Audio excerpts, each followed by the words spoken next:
Информационные итоги дня подводит программа «Новости». В студии Зураб Центроев. Здравствуйте.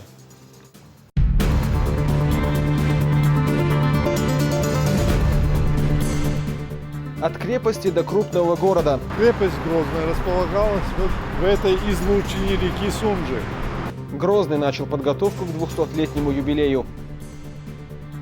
Чечня неизведанная. Мы постарались дать побольше документального материала. О чем повествуют страницы второй части архивного вестника. Мир глазами юных талантов. Я написала, мой герой Рамзан Кадыров, что он спас мир. В Грозном наградили победителей детского конкурса. Непростая схватка с киллером. Для меня это, конечно же, дополнительная мотивация и такой дополнительный стимул для победы. Михаил Малютин проведет бой против Антуана Рачича.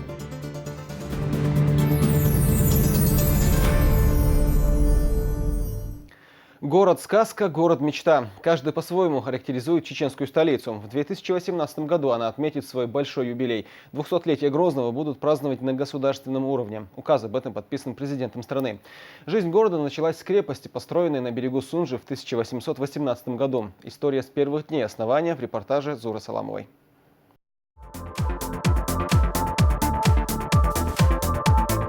Социальные объекты, памятники архитектуры и современные небоскребы. Сегодня Грозный – город масштабного строительства и небывалых возможностей. Столица Чечни гармонично вобрала в себя историю, национальный колорит и современный облик. Только за последние несколько лет здесь возведено более 1500 зданий. Такие темпы развития не под силу даже самым крупным мегаполисам, а на строительство такого количества объектов ушло бы больше 50 лет. Это чудо.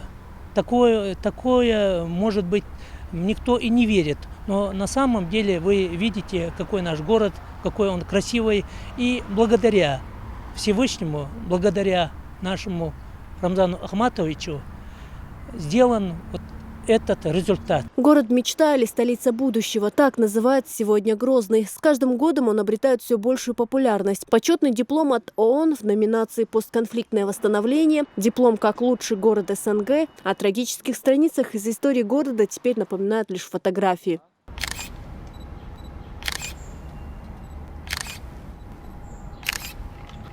Грозный готовится к празднованию большого юбилея. До круглой даты остается еще несколько лет, но уже известно, что 200-летие столицы Чечни будут отмечать на государственном уровне. Соответствующий указ подписан президентом страны.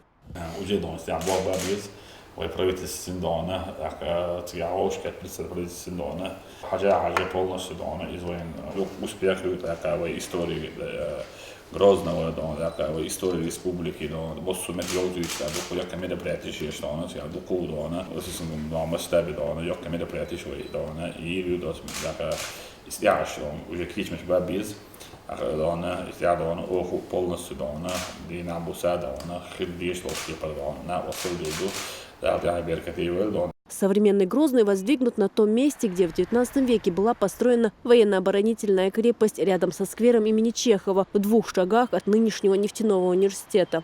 Крепость Грозная располагалась в этой излучине реки Сунжи. Это было простое сооружение военное с обвалованием, валом, земляным ровом и вокруг водой.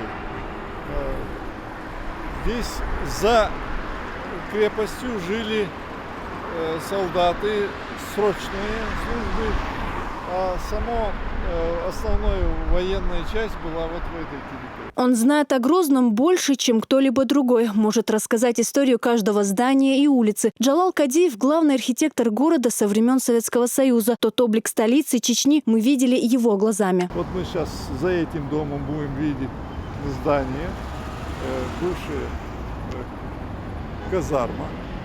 Мы снесем его, безусловно, откроем вид на музей, откроем вид на театр и здесь построим современные здания. Точно так же будем находить другие места, где сегодня ослабевшая архитектура, которая не отвечает требованиям времени. Спустя десятилетия стиль классики сменил модерн. Советская архитектура практически скрылась за туристическими формами современных зданий. Шагая в ногу со временем, Грозный не забывает о культурном наследии. Все чаще появляются здания, выполненные в национальном стиле. Среди них музей Ахмата Хаджи Кадырова и башня Ахмат Тауэр. 400-метровый вертикальный город претендует на место главной достопримечательности республики. Зура Саламова, Халид Маусаев, Таймир Хаджиев, Луиза Юнусова. Новости. Мэр Грозного проинспектировал все 4 района столицы и ознакомился с последними результатами работ по благоустройству города. Ислам Кадыров остался доволен работой по озеленению города, установке и замене бордюров, укладке тротуарной плитки и брусчатки.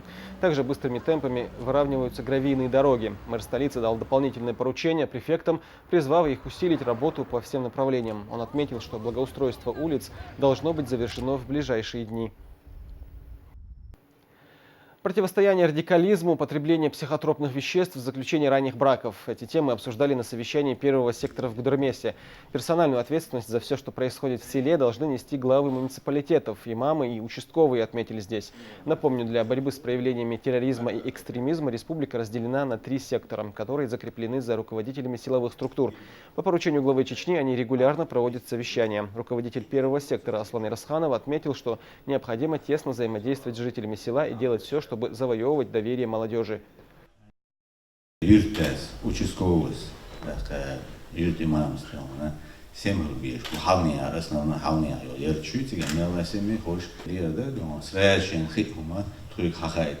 начальник милиции Каичан сразу Хапочу, или глава Каичан сразу выезд мерши, Кан и Даримбор, Дитенбург, то Хавхов Диахтил. Здесь же глава администрации Гудермесского района Заур Хизриев предложил вовлекать в общественные работы молодых людей, задержанных за распространение психотропных веществ. В частности, задействовать их в очистке городских улиц. Основной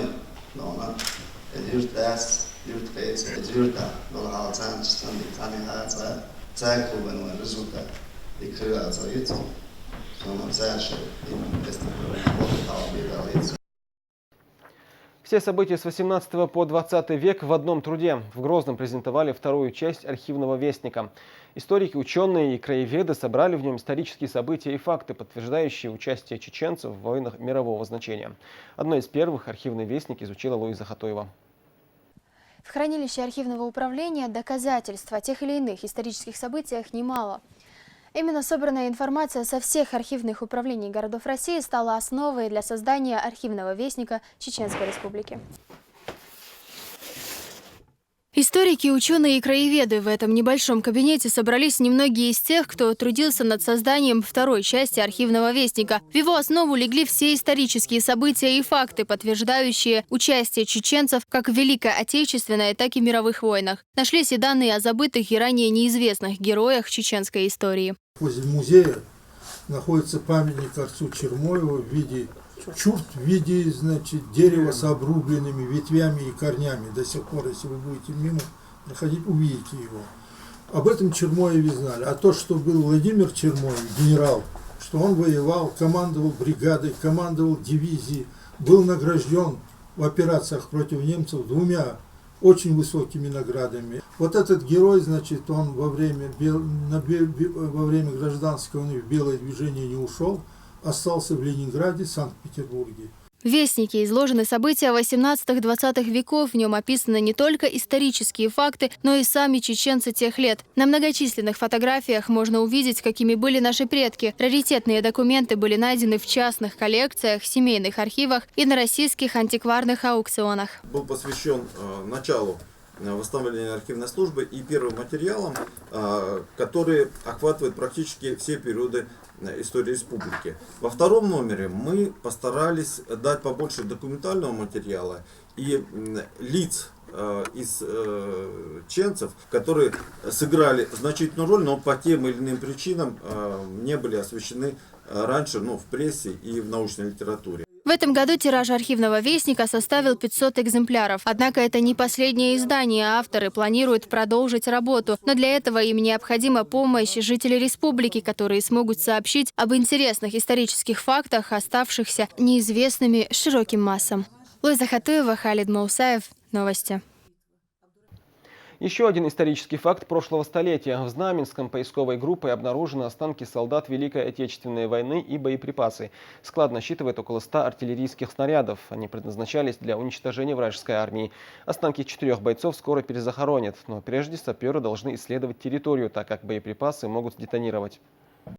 Знаменская. Сегодня в райцентре жизнь бьет ключом. Однако мало кто знает, что в 1942-м совсем рядом в лесном массиве шли ожесточенные бои. До сих пор считалось, что Отечественная война не затронула районы ЧССР с чеченским населением. Но последние факты опровергают это утверждение. Левый берег Терека был захвачен фашистами, которые пытались прорваться к Грозненской нефти. Здесь они были отброшены в станицу Ищерскую. Свидетельством сражения являются останки солдат и боеприпасы, которые обнаружили участники поисковой группы. Это была береговая линия обороны именно 9-й армии. Отсюда дислоцировались войска Красной армии.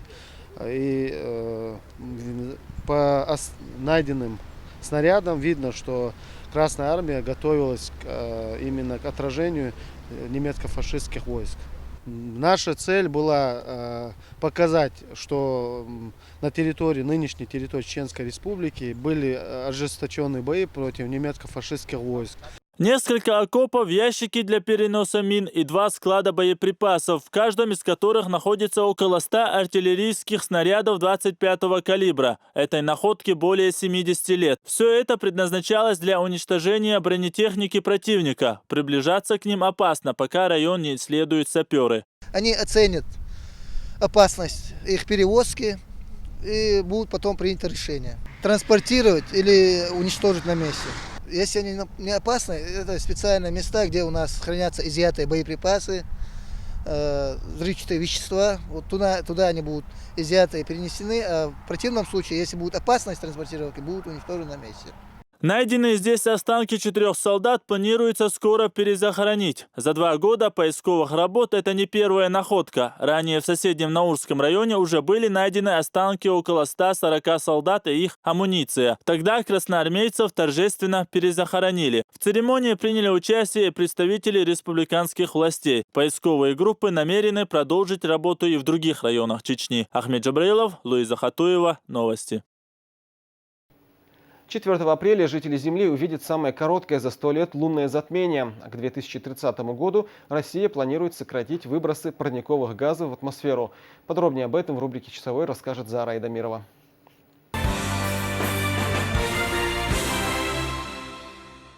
Президент России Владимир Путин рассчитывает, что реализация договоренностей, достигнутых на заседании Высшего Госсовета союзного государства, состоявшегося в Москве, послужит наращиванию всего комплекса российско-белорусских связей, в том числе координации усилий в русле укрепления безопасности на евразийском пространстве. Об этом говорится в поздравительной телеграмме, которую российский лидер направил своему белорусскому коллеге Александру Лукашенко по случаю Дня единения народов России и Белоруссии.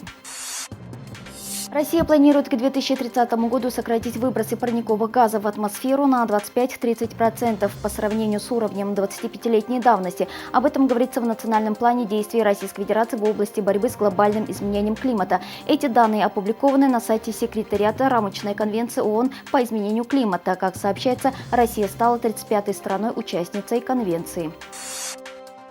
4 апреля жители Земли увидят самое короткое за 100 лет лунное затмение. Специалисты заявили, что астрономическое явление можно будет наблюдать в период с 13 до 16 часов. Его продолжительность составит не больше 5 минут, передает ТАСС. Отмечается, что лунное затмение будет 3-м из 4 произошедших за короткий период. В следующий раз оно произойдет осенью текущего года. Астрофизики объясняют столь частые астрономические явления особенным положением небесных тел. Ученые развили миф о пользе яблок. Современная медицина гласит, что одно яблоко в день укрепляет здоровье. Однако исследователи доказали обратное, пишет Daily Mail. Участники эксперимента, съедавшие по одному плоду в день, посещали медиков на 9% реже по сравнению со статистами. Тем не менее, позже ученые взяли в расчет дополнительные факторы, опровергшие результаты первоначального наблюдения. Оказалось, что любители яблок и их антагонисты обращаются за медицинской помощью одинаково часто. Правда, рецептурные медикаменты они потребляли чуть меньше.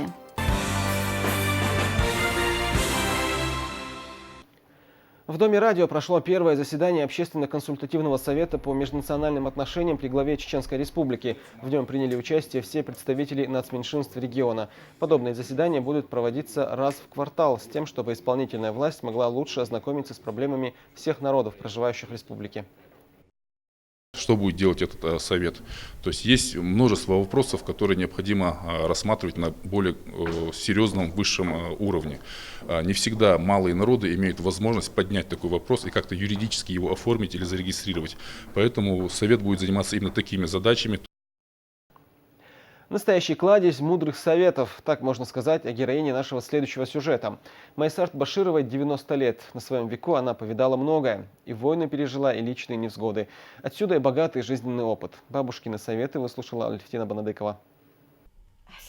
Представители двух поколений сегодня коротают свободное время вместе. Праправнучка и 90-летняя Майсарат Баширова сутки напролет смотрят телевизор и разговаривают. Точнее, здесь вольный слушатель маленькая седа, а бабушка настоящий кладезь мудрости.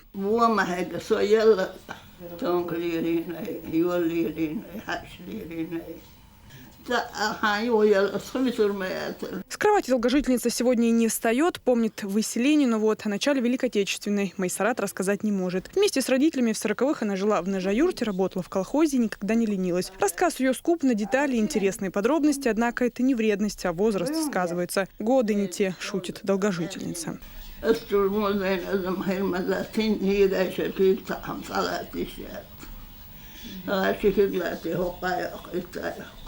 Однако повидала бабушка многое на своем веку и преодолела множество испытаний. 23 года ухаживала за больной матерью и ни на минуту не отходила от ее кровати. Сегодня также за ней присматривают и снохи.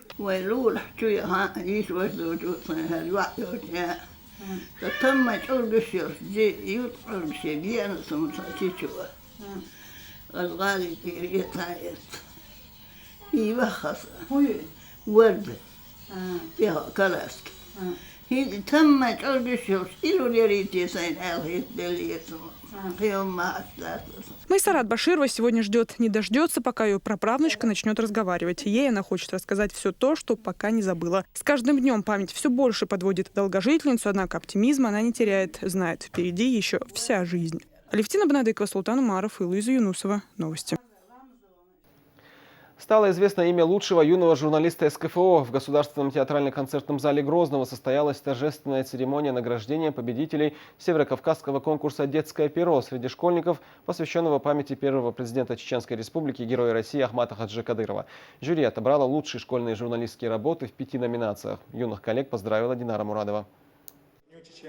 Церемония награждения победителей 5-го ежегодного северокавказского конкурса «Детское перо», посвященного памяти первого президента, Героя России Ахмата Хаджи Кадырова, собрала самых талантливых ребят. Из более 400 работ жюри отобрало всего 21. Наградить и поздравить их авторов прибыл помощник главы республики, куратор и основатель газеты «Наша школа» Хасан Кадыров. دخون الراس مسبتاني بوغشتو شمانا أتمنى ملا بيرش كوريحة وقف هو درتي الدولين دوار هما جزيت قول دلار إيش أول جزيت خيلش هركون كوش أو قروة تياشلجي إنس داج دقة خوسيس ديرش أو إير بيرش دوش أو خاصة جنش دقة بلش بوسارة يكون كوش أو هو شرع يش داج نتوكس ناشوا اسماء الرجيونا مصر داغستانية إنغوشيتية كبردين بالكارية كرجا تشيركيزي مصر معري بلش حباح حييش ويلش أوغاز بلش ياز بوسار. В этом году конкурс проходит в 5 номинациях: «Подвиг», «Живая страничка», «Моя сказка», «Юный журналист» и «Детская пресса». Ясмина Хадуева участвовала впервые. Девочка признается, что даже не ожидала оказаться в числе призеров. Я написала, мой герой Рамзан Кадыров, что он спас мир, что если бы не он, не было бы моей школы и других школ, таких садиков, учреждений, концертных залов, был бы такой не очень мир. Награждали победителей детского пера по группам. В первую возрастную категорию попали совсем юные мастера пера, а во вторую – школьники старших классов. Сочинение Аминат Хаджаевой, посвященное любимому городу, жюри признала лучшим. Я написала, что раньше у нашего города была грустная история, но А потом, когда Ахмат Хаджи Кадыров все улучшил, построил все, можно сказать, он расцвел как цветок весной. И поэтому меня это вдохновило написать это сочинение и отправить его в этот конкурс. Кульминацией церемонии стало торжественное вручение гран-при конкурса. Главная награда досталась учащейся Урус-Мартановской школы номер 3 Хадижат Алаудиновой. Я уже третий раз участвую, третий год подряд. И я меньше всего ожидала, что я пойму гран-при место. Я не думала, что так хорошо написала стихотворение и сказку. Ну, оказалось, так я написала, что жюри дали мне гран-при место. Я очень рада. Всем победителям вручили дипломы, кубки и ценные подарки. Организаторы считают, что цель конкурса «Привить любовь к чтению», журналистике, а также развитию организаторских и творческих способностей достигнута. Динара Мурадова, Султан Умаров, Денис Авхаров. Новости. Весь мир отметил День детской книги. Он приурочен ко дню рождения датского сказочника Ганса Христиана Андерсена. 2 апреля детским писателям и художникам присуждается главная и самая престижная в данной литературной области награда – Международная премия имени Андерсена. О том, как в Чечне отметили День детской книги, знает Луза Батыжева.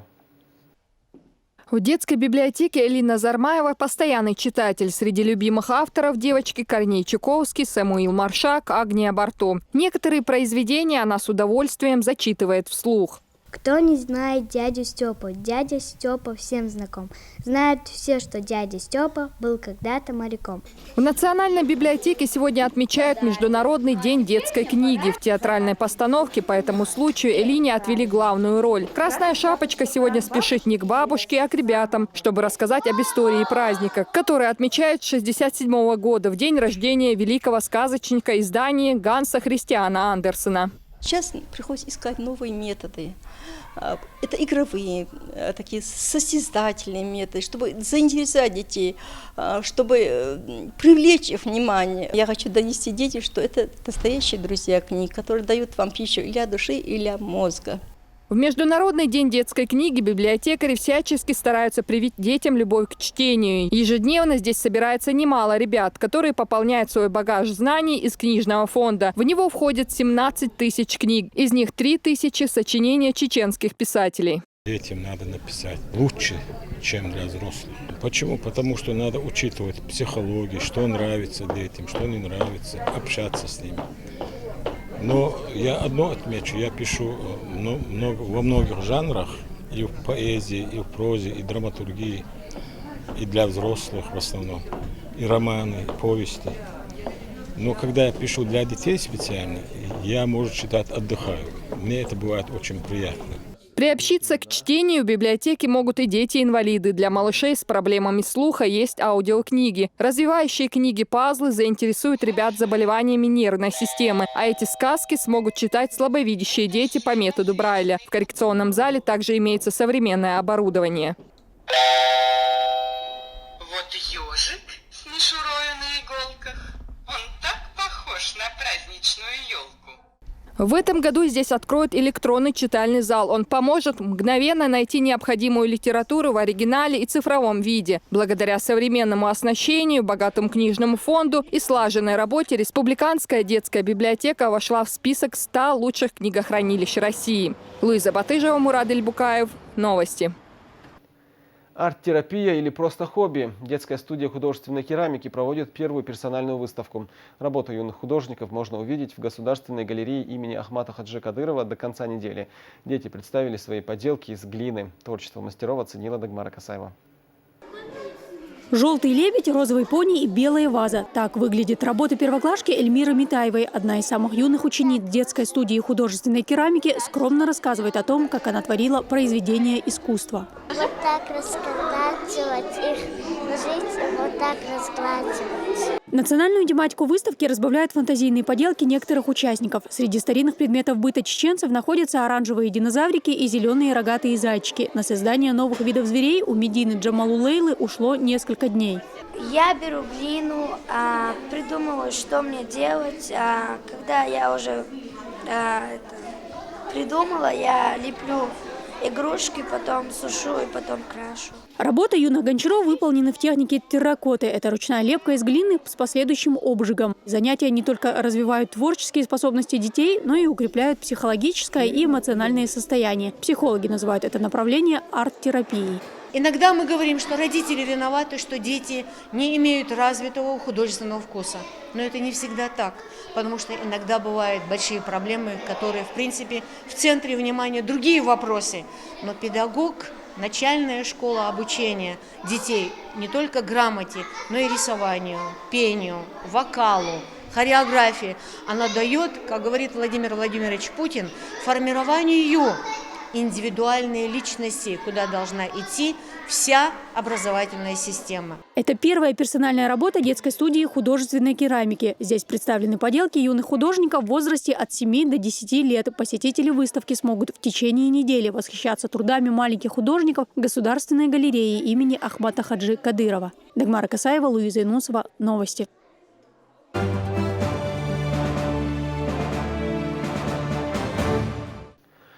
Завтра на турнире по смешанным единоборствам в Краснодаре Михаил Малютин проведет первый бой под флагом своего нового тренировочного клуба «Ахмат». Один из лучших российских бойцов в легчайшей весовой категории сойдется с Антуаном Рачичем из Хорватии. В турнире примет участие еще один боец клуба «Ахмат» Саламбек Дамаев. Для чеченского спортсмена, выступавшего ранее за французский клуб, поединок 3 числа также станет дебютным за «Ахмат». Увидеть турнир в прямом эфире можно будет на канале «Бойцовский клуб» в 20:00, а главный бой вечера покажет телеканал «Грозный». Все подробности у нашего корреспондента.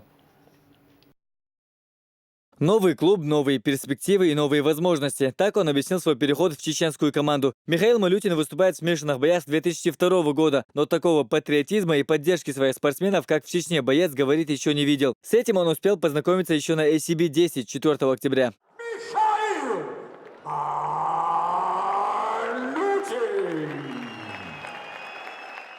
Свой предпоследний поединок Михаил Малютин завершил уверенной победой. Технический нокаут в первом раунде против шотландского бойца Джона Каллина принес тогда еще будущему бойцу клуба «Ахмат» 30-ю профессиональную победу.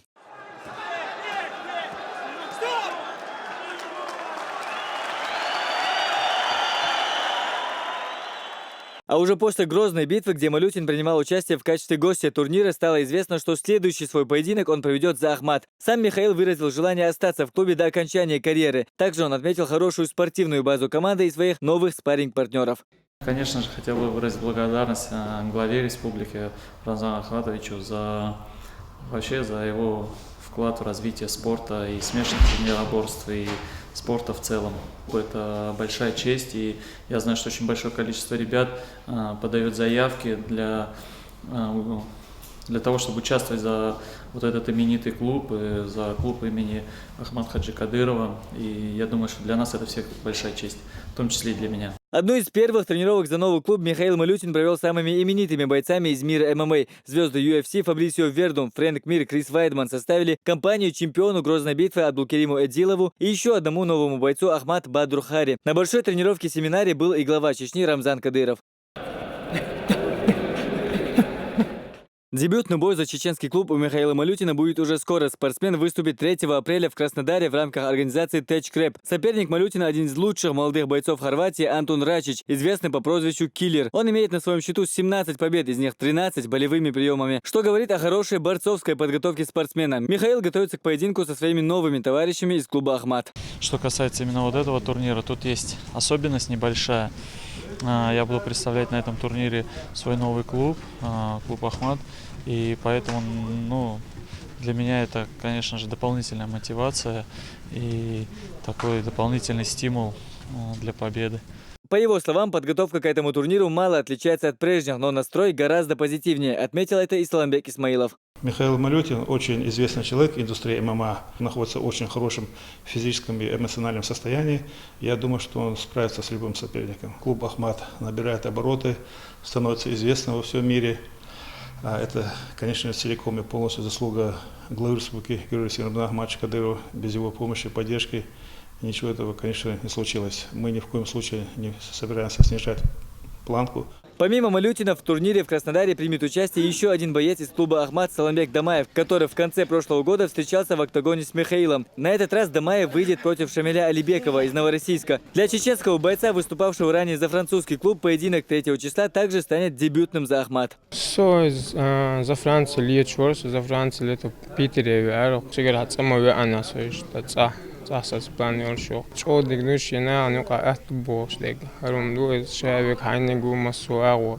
Условия шаек ёлшу. Диксепельнику. Ша из борется уи рукопашного моря яхтна уи. Именно цендуа ба бино цен ша партия румёлшу так с партией дуала масуагу.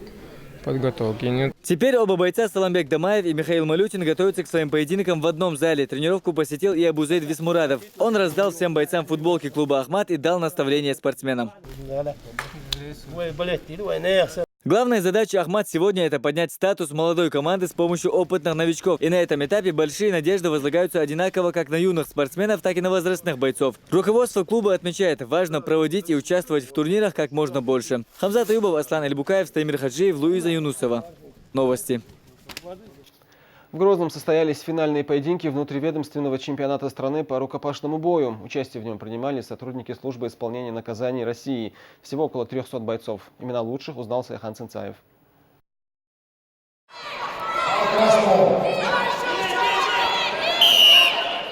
Сегодня на татами выходят только лучшие спортсмены. 2 дня они оспаривали право выступить в финале. Соперники съехались из 48 регионов страны. Рукопашный бой выбран не случайно. Это один из основных видов единоборств среди правоохранителей и сотрудников силовых ведомств. Разрешены как бросковая техника, так удары руками, так удары ногами. Запрещены удары, естественно, в позвоночник, затылок, ниже пояса. Вот. А так вся борцовская техника, ударная, боксерская и ногами можно бить. Сегодня спортсмены должны были выступить в 16 весовых категориях, однако из-за травмы в ходе предыдущих поединков на ковер вышли не все. В их числе и представитель Чечни Арслан Муртазов, выступающий в среднем весе. В итоге первое место присудили Висхану Азерханову, также представляющему УФСИН республики. Все поединки сегодня получились зрелищными. Бойцы отличились не только физической силой, но и техникой. Вообще соперника знал по предыдущим чемпионатам. Знал его, где сильные качества, знал, где слабые. Поэтому где более слабые его места, туда и надавил, поэтому и победил. Мой соперник, Фролов Роман, был слаб именно в борцовской технике, поэтому я старался после ударов проходить в ноги. В числе зрителей гости из других субъектов страны, представители региональной власти и известные спортсмены. Собравшиеся отметили высокий уровень организации спортивного состязания. Следующие соревнования такого уровня российского масштаба мы проведем в скором будущем, так как уже есть желающие провести очередные соревнования в Чеченской Республике. Они довольны самим залом и всем, что мы им предложили, когда они к нам приехали. После финальных боев выступили звезды чеченской эстрады. Завершился 3-дневный чемпионат торжественным награждением победителей. В копилке чеченской команды 1 золотая медаль, 2 серебряных и 1 бронза. Заслуженные награды всем спортсменам вручали почетные гости турнира. Сайхан Цинцаев, Муслим Типаев, Абубакар Абазов. Новости. И это был последний материал нашего выпуска. Я благодарю вас за внимание. Адеки Элшу.